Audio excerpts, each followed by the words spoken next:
Hello, aujourd'hui je t'explique en quoi consiste chacun des 8 archétypes financiers et donc tu vas pouvoir découvrir plus en détail en quoi consiste ta personnalité financière. C'est parti. Tu viens sûrement de faire ton test. D'ailleurs, si ce n'est pas encore déjà fait, tu peux faire le test qui est juste dans la barre d'infos pour découvrir quels sont tes 3 archétypes financiers. Moi, je suis Connector, Maverick et Accumulator et l'histoire des archétypes financiers a changé ma vie. En 2022, j'étais dans une activité salariée, j'arrivais pas trop à faire décoller mon business, je ressentais beaucoup de blocages avec la vente, je comprenais pas pourquoi moi, j'arrivais pas à vendre aussi facilement que plein d'autres personnes. J'ai eu un petit wake-up call quand on m'a proposé un CDI dans l'entreprise dans laquelle j'étais, parce que j'étais là-bas en remplacement. J'étais responsable communication, on m'a demandé en fait si je voulais du coup travailler là-bas sur le long terme. Moi, ça a été comme un wake-up call où je me suis dit, en fait, non, moi, je veux vraiment développer mon business. C'est soit je me mets à fond dans ma carrière de salarié, soit je me mets à fond dans mon business.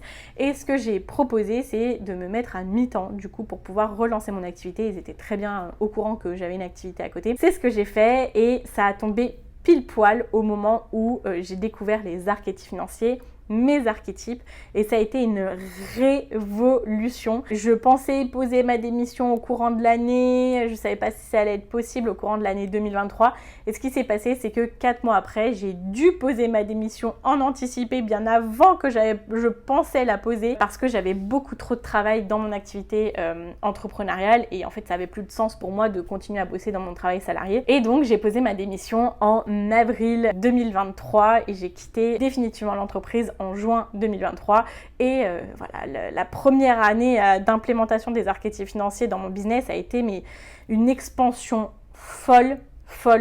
En 12 mois, j'ai fait plus de 130 000 € de chiffre d'affaires. Donc, je suis super heureuse pour toi que tu puisses découvrir maintenant toi ta personnalité financière parce que je suis convaincue que ça va avoir un impact phénoménal sur tes résultats financiers et sur les rêves que tu vas pouvoir accomplir. Aujourd'hui, moi, je voyage à travers le monde. J'ai déjà fait de nombreux pays, Bali, je suis retournée en Espagne plusieurs fois. Là, actuellement, je suis en Thaïlande, j'ai fait la Nouvelle-Zélande. Bref, je ne suis pas prête de m'arrêter. Ça, c'est mes rêves à moi. Et du coup, je suis trop heureuse qu'on puisse travailler sur tes rêves à toi que tu vas pouvoir financer avec ta business money. Et juste avant, du coup, il faut absolument que tu puisses comprendre en quoi consistent tes archétypes financiers, quelles sont tes valeurs financières et comment tu vas pouvoir les utiliser pour pouvoir faire décoller tes ventes, avoir beaucoup plus de clients tout en restant fidèle à toi-même. Alors je vais te parler de chacun des 8 archétypes financiers avec du coup leurs forces, leurs faiblesses, leurs challenges, mais aussi leur potentiel financier quand tu auras travaillé ton rapport à l'argent. Et pour me présenter rapidement, moi c'est Laura alias Madame Manifestation.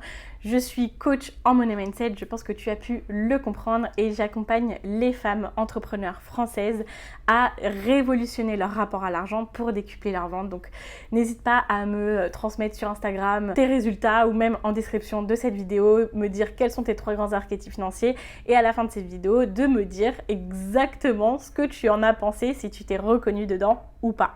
On pourra en parler. D'ailleurs, si après cette vidéo, tu veux aller plus loin, tu vas avoir accès à Archetype Discover, qui est vraiment le programme d'initiation aux archétypes financiers. Tu vas pouvoir récupérer tes cartes avec les résumés, des challenges, des forces, les mantras, des questions à te poser. Tu vas avoir une vidéo de présentation par archétype financier où tu vas pouvoir comprendre plus en détail le rapport à l'argent, comment est-ce que chaque archétype s'organise avec les autres et tu vas pouvoir aussi avoir les premières actions à mettre en place dans ton business grâce à tes archétypes financiers. Donc c'est Archetype Discover, tu le trouveras dans la description. Alors est-ce que tu es prête à démarrer? On va commencer par le premier archétype financier, la Connector. Qui est la Connector? La Connector, c'est l'amie de tous. C'est celle qui met en relation les bonnes personnes avec les bonnes personnes et les bonnes personnes avec les bonnes solutions. C'est celle qui est extrêmement curieuse, qui s'intéresse à de nombreux sujets et qui apprend énormément des autres. Sa relation avec l'argent, elle est définie par un manque de connexion émotionnelle avec l'argent. C'est pas une fin en soi, c'est pas une tare, rassure-toi. Mais en fait, la Connector, elle se dit: si l'argent pouvait disparaître, je m'en porterais beaucoup mieux. Pour elle, l'argent, c'est pas quelque chose de trop concret, de palpable. Et elle se dit notamment que tout finira toujours financièrement par s'arranger. Elle peut avoir tendance aussi à se déresponsabiliser de ses finances parce qu'elle préfère quand c'est quelqu'un d'autre qui s'occupe des détails en fait financiers pour elle. Ce n'est pas forcément une extravertie, quand je dis que c'est l'amie de tous, c'est vraiment quelqu'un en fait qui a énormément de ressources, chez qui on va voir en fait, chez qui on va se renseigner pour pouvoir avoir plein d'informations sur plein de choses. Elle peut avoir des problèmes avec la vente parce qu'elle a du mal à mettre un lien monétaire entre elle et les autres, parce que comme elle se fait des amis très facilement, comme elle a une relation de proximité très facile avec les gens, elle a du mal à se dire que qu'elle va pouvoir mettre un lien monétaire avec eux, parce qu'elle a peur de perdre l'authenticité de sa relation avec les gens. Et donc ce qui fait qu'elle va beaucoup donner en gratuit dans sa communauté, dans ses contenus, etc. et mettre peu d'attention sur ses appels à l'action, sur le fait de dire eh bien vous pouvez continuer plus loin en achetant à tel endroit, etc. parce que là je pourrais vous aider mieux. Donc ça c'est un élément très très important pour la connector à travailler, c'est son rapport à l'argent tout simplement. On veut pas que tu deviennes quelqu'un de totalement omnibulé par l'argent, de toute façon tu ne seras jamais cette personne-là. Comme en plus tu sais que tout finit toujours par s'arranger, t'as pas forcément besoin d'être tous les jours dans les détails de tes comptes, de tes ventes, etc.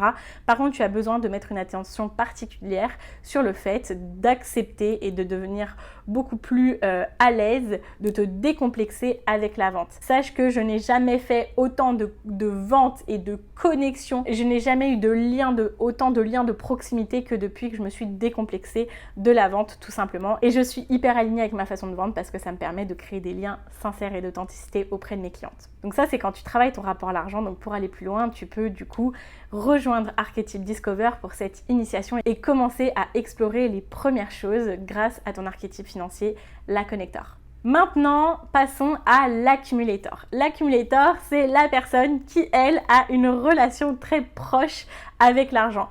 Elle est connectée émotionnellement avec l'argent. C'est peut-être ce qui fait que tu te sens beaucoup en anxiété financière parce que tu as peur de l'avenir. Mais d'abord, avant de parler des challenges, il faut que tu saches que l'accumulator, on l'appelle souvent la banquière. C'est celle qui aime collecter l'argent, c'est celle qui aime réunir les meilleures offres, trouver les meilleurs rapports qualité-prix. C'est celle qui va dans le détail, c'est une chercheuse.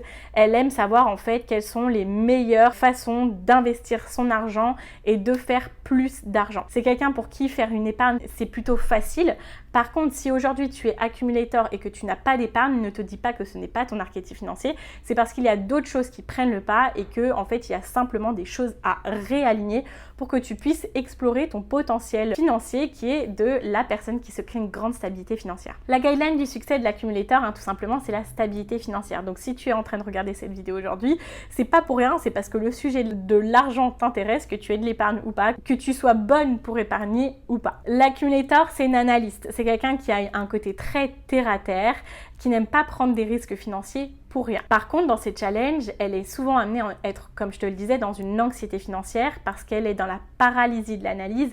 Elle va regarder énormément, elle va se renseigner énormément, parfois à outrance, beaucoup trop, et elle va décaler bien souvent et beaucoup trop ses décisions financières ou alors ses investissements. Parce que quand l'accumulator investit, elle a besoin absolument d'être rassurée sur à quel point elle va pouvoir avoir le retour de son investissement.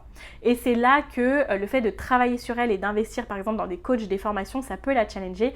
Et là, il faut absolument accepter le risque qu'elle puisse être déçue éventuellement, même si sache que en tant qu'accumulator, quand tu investis, tu es la première personne qui rentabilise tes investissements parce que justement, tu as une valeur forte avec l'argent que tu as investi. Donc tout simplement, il faut que tu acceptes le risque, les risques liés à l'investissement, mais par contre, il faut que tu prennes confiance en ta capacité à retrouver l'argent que tu as investi et bien plus. Ton potentiel financier, c'est la personne qui se crée une stabilité financière incroyable. Tu es aussi la personne qui anticipe le mieux ce qui peut se passer dans le futur, donc tu vas avoir une clarté énorme et phénoménale sur toutes tes échéances, sur toutes tes façons de pouvoir gagner de l'argent, faire fructifier tes revenus, multiplier tes sources de revenus. Tu peut devenir une as à faire rentrer l'argent, à le garder et à l'utiliser de façon optimisée. Donc pour ça, comme je te le disais, tu peux télécharger du coup Archetype Discover, qui est mon petit programme à 34 €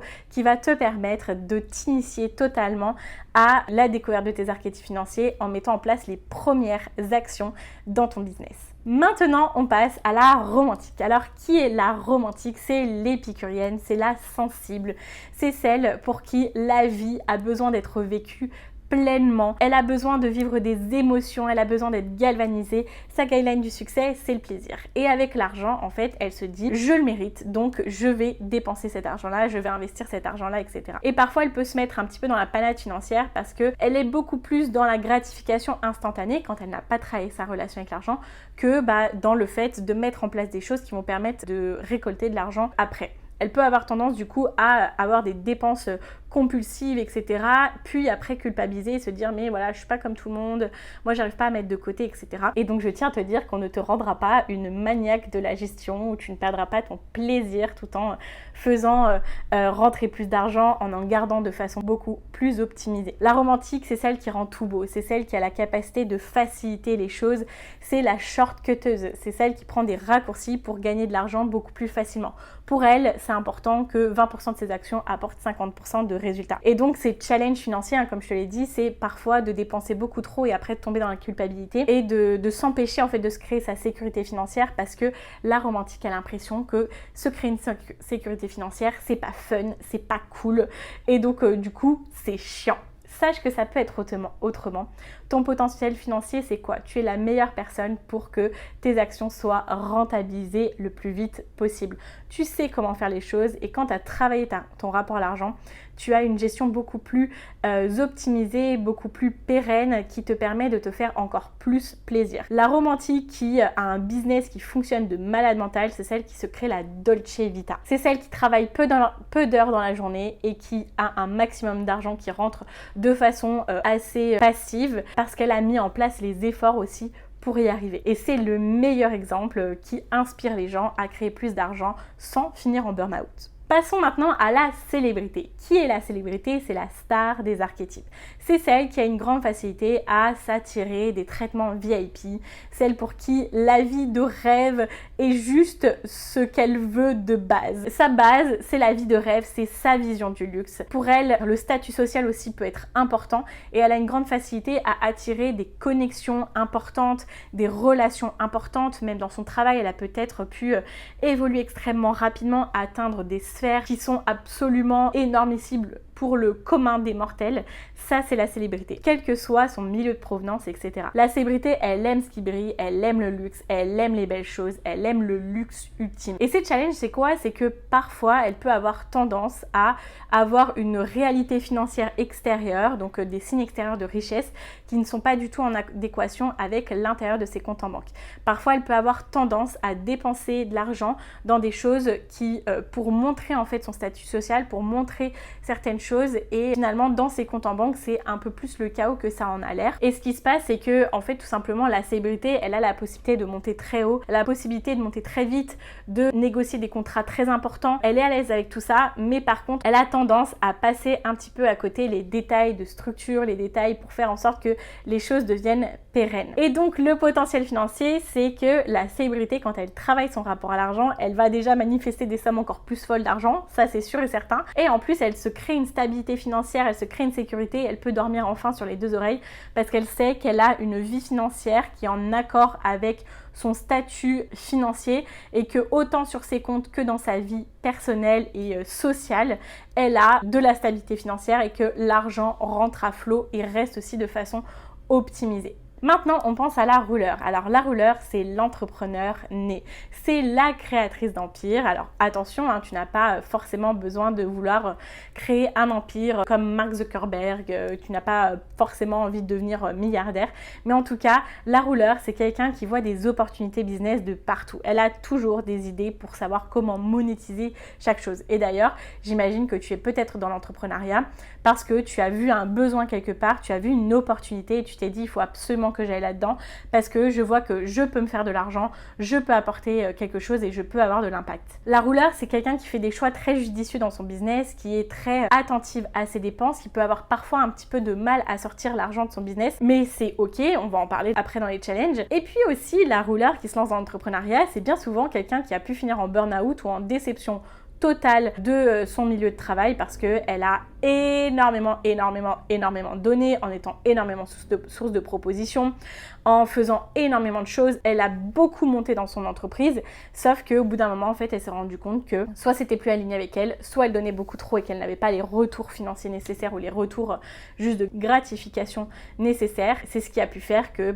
en fait, aujourd'hui, tu te dises en tant que rouleur, moi aujourd'hui, je veux développer mon business parce que je veux que tous les efforts que je fournisse puissent me rétribuer à moi. Donc la rouleur, elle a une valeur travail extrêmement importante et pour elle, elle sent qu'elle mérite l'argent si elle a travaillé dur. Parfois, du coup, dans ces challenges, c'est quelqu'un qui peut avoir tendance à se surmener parce que elle a tellement une valeur travail forte que elle ne peut pas se voir prendre du repos, elle se ment à elle-même sur le repos parfois, donc ça, attention, si tu t'es lancé dans l'entrepreneuriat sur cette partie-là, pour ne pas reproduire les anciennes choses du passé. Ou alors, ça peut être quelqu'un, après un burn-out, qui va se dire, en fait, je vois tout ce que je peux faire, je vois quel est mon potentiel, je vois à quel point je peux y aller fort, mais donc du coup, je suis en train de freiner des cas de pied, des cas de fer, parce que j'ai pas envie de retomber dans les mêmes choses, donc je suis un peu dans la paralysie et peut-être la procrastination. Sache qu'on peut apporter un équilibre à tout ça et que tu peux être entrepreneur sans reterminer en burn-out, mais en fait ce qu'il y a derrière c'est la relation avec l'argent, parce que la rouleur elle a vraiment ce truc là de il faut absolument que je travaille énormément, de sentir que mon calendrier est extrêmement rempli pour que je mérite l'argent. Le challenge en plus c'est que la rouleur elle a tendance à ne pas savourer ses victoires, à aller toujours d'objectif en objectif et donc à se dire que ce n'est jamais assez et parfois avoir aussi l'impression que si elle se repose un petit peu, que tout peut s'écrouler, que de toute façon c'était peut-être juste un coup de chance, etc. Et donc ton potentiel financier en tant que rouleur, tu vas pouvoir enfin développer ton business comme tu l'entends, tout en prenant soin de toi, en évitant les burn-out, parce que les burn-out ça coûte cher physiquement et financièrement. Tu vas pouvoir enfin te sentir satisfaite, tu vas pouvoir enfin te sentir en sécurité financière et comprendre en fait à quel point tu es stable et te créer cette stabilité aussi que tu recherches grâce au travail de ton rapport à l'argent et à tout ce que tu vas pouvoir mettre en place grâce à tes archétypes financiers pour vendre de façon beaucoup plus fluide sans avoir à trimer ou à même te battre. Donc si tu veux commencer à mettre en place les premières choses grâce à tes archétypes financiers, tu peux prendre Archétype Discover, donc qui est ma petite formation, qui est une formation vraiment d'initiation où tu vas pouvoir récupérer tes grandes cartes avec toutes les informations importantes à retenir sur les archétypes financiers, avec des questions, des premières pistes de réflexion, une vidéo de présentation par archétype qui va te donner encore plus de détails que ce que je te donne ici parce que bien évidemment, je peux pas tout dire dans une vidéo et tu vas aussi avoir les premières actions à mettre en place en tant que rouleur, ça va te plaire. Donc tu peux la découvrir juste en barre d'infos. Passons à la nourricière. La nourricière, c'est la maternelle. C'est celle qui aime prendre les gens par la main et les aider à avancer. Elle est depuis toujours en position où elle soutient les autres, où elle les aide, etc. Et dans son rapport à l'argent, en fait, c'est quelqu'un qui a une organisation plutôt sereine, apaisée. C'est ni méga positif, c'est ni méga négatif, mais elle sait où elle va, elle est organisée, elle fait ses petits trucs, etc. Et là où elle se met dans la panade financièrement, donc ça, c'est des choses aussi qui peuvent se travailler facilement. Là où elle se met dans la panade, c'est qu'elle peut avoir tendance à soutenir les autres financièrement. Et ça, c'est un rôle qu'elle a pu avoir depuis toute petite, où elle a dû aider, par exemple, ses parents, sa famille, frères, sœurs, plein de personnes, conjoints, conjointes. Et donc, en fait, elle se retrouve à avoir des reconnaissances de dettes de partout, des gens qui lui doivent de l'argent de partout. Elle a du mal à aller réclamer l'argent, elle a du mal à aller demander, ça la challenge énormément. Donc, elle a un fort ressentiment de frustration parce qu'elle est toujours là pour aider les autres, que ce soit en termes de temps, financièrement, et elle ne ressent pas le retour financier ou d'attention des autres. Donc elle peut se sentir aussi parfois seule parce que c'est elle qui soutient les autres et elle, on la soutient pas forcément. La nourricière, elle donne très facilement et elle a beaucoup de mal à recevoir. Mais par contre, quand elle développe son business, elle a un réseau incroyable parce qu'elle a énormément accompagné de gens, elle a énormément aidé même avant de se lancer. Quand la nourricière, elle a travaillé son rapport à l'argent, qu'est-ce qui se passe? C'est que tout son réseau énorme, en fait, lui apporte des retours financiers. C'est plus une confrontation interne que de faire payer les gens. Elle fait payer les gens avec fluidité, elle n'a même plus à aller chercher les gens pour leur vendre quelque chose ou avoir à leur réclamer l'argent. L'argent rentre de façon beaucoup plus fluide parce qu'il faut que tu saches que les gens, ils savent extrêmement bien qu'ils ont besoin de toi et ils sont prêts à payer pour ce que tu as à proposer. Tu es dans une entreprise, tu es entrepreneur. Si les gens s'attendaient à ce que tu ne fasses pas payer, ils sauraient que tu as une association. et tu n'as pas une association, tu as un business et c'est totalement ok. Tu vas voir, on va pouvoir le travailler ensemble grâce à Archetype Discover ou même plus loin dans mon programme phare qui inclut du coaching. L'alchimiste. L'alchimiste, c'est la créative, la spirituelle, celle qui est connectée avec le monde, pour laquelle en fait le besoin de justice est très important. C'est pour ça que parfois elle peut avoir l'impression que ses actions sont un peu vaines parce que elle est très très touchée par ce qui se passe dans le monde et qu'elle se dit en fait moi je me vois mal vendre des choses, etc., vendre mon art, mes créations, parce qu'il y a tellement de gens qui ont besoin d'argent, il y a tellement d'injustice sociale que en fait elle est constamment en confrontation personnelle entre son envie de se rémunérer et son envie que tout soit juste. Donc déjà, j'anticipe un petit peu, mais sache que tu peux totalement te rémunérer tout en ayant un système qui est juste, tout en étant totalement quelqu'un de bienveillante et de gentille. L'alchimie, c'est celle qui voit le beau de partout, c'est celle qui a un espoir infaillible et c'est la meilleure cheerleader pour les autres. C'est celle qui voit extrêmement le potentiel des autres et qui a toujours énormément d'idées. C'est pour ça que parfois elle peut avoir du mal à développer son business parce qu'elle a plein d'idées de projets et donc elle va ouvrir un projet, elle va le développer, etc. Et quand vient le moment de le rémunérer, et bien là c'est beaucoup plus challengeant et donc elle peut avoir tendance à développer d'autres projets et avoir comme ça plein de projets ouverts mais qui ne sont pas passés à la partie rémunération, parce que la partie rémunération ça l'enlève en fait de son moment de création, de ce moment où elle est connectée à elle et aux autres, et donc elle a une relation un petit peu amour-haine avec l'argent qu'on peut travailler très facilement. Le potentiel financier de l'alchimie, c'est que quand elle travaille son rapport à l'argent, elle est payée pour ses idées. On t'a sûrement beaucoup rabâché que c'est pas des idées qui te rendront riche, que l'art ça rémunère pas, qu'il faut absolument faire les choses comme ça, il faut absolument s'engager sur long terme, il faut absolument faire plein de choses. Sauf que ce ne sont pas des choses qui te ressemblent et tu as le droit de faire selon toi. Tu as le droit de continuer continuellement à explorer ta créativité dans ton business et tu n'as pas à t'emprisonner dans une seule chose. Donc ton potentiel financier va pouvoir s'exprimer du moment que tu accepteras de te faire rémunérer par tes idées, et ça j'ai toute une stratégie du coup dans mon grand programme. Il faudra que tu commences par l'initiation avec les premières étapes à implémenter dans ton business grâce à ton alchimiste, et tu vas pouvoir enfin développer ton business tout en te sentant à l'aise avec le fait de recevoir beaucoup d'argent pour que tu puisses continuer encore longtemps à être dans ta créativité et à kiffer tout simplement. Et on termine avec la Maverick qui est la rebelle ambitieuse. La Maverick, c'est un petit peu la tête brûlée du groupe, c'est celle pour qui prendre des risques, c'est monnaie courante, c'est la base. La Maverick, c'est celle qui a des idées fortes, celle qui a envie de révolutionner les choses, c'est l'outsider. On la voit pas venir, elle vient, elle pète le game et elle repart. Parfois, elle peut avoir tendance à avoir une relation, enfin c'est pas parfois, elle a très souvent une relation extrêmement volatile avec l'argent. Elle est super à l'aise à gérer des transactions financières extrêmement complexes, à gérer beaucoup d'argent. Mais par contre, c'est bien souvent les montagnes russes parce soit il y a beaucoup d'argent qui rentre de façon non conventionnelle, soit après elle se retrouve vraiment sur la limite, la tangente, elle se sent sur le fil et elle a l'impression que tout va s'écrouler financièrement. Et la Maverick au fond d'elle, elle a une grosse envie de stabiliser des choses et de ne plus être constamment dans je me bats pour retrouver de l'argent, pour me refaire, etc. Et en fait, son challenge financier, c'est que quand c'est plus fun, quand ça ne l'amuse plus, elle recommence tout de zéro. Elle peut avoir tendance à tout brûler pour tout recommencer parce qu'elle sait qu'elle peut monter très vite. Elle sait qu'elle peut tout péter du jour au lendemain. Elle sait qu'elle a une capacité pour avancer qui est incroyable. Elle monte très vite, très haut. Mais parfois, elle est un peu épuisée de ce continuel recommencement financier. En tant que Maverick, tu as un potentiel où tu peux créer les choses sur le long terme. Tu es totalement capable d'avoir un patrimoine. Tu es totalement capable d'avoir quelque chose de serein, de périn. Tu es capable d'avoir un business avec des responsabilités sans que tu ne sentes que tu perdes ta liberté. En tant que Maverick, tu as une valeur liberté, fun, galvanisation qui est extrêmement importante. Il faut que tu sors de ton cerveau que pour pouvoir pérenniser ton business, il va absolument falloir que tu deviennes sérieuse, chiante, que tu aies une routine bien ficelée, etc. Tu as la capacité de rester qui tu es. Cette personne fun, cette personne qui fait les choses à l'intuition, etc.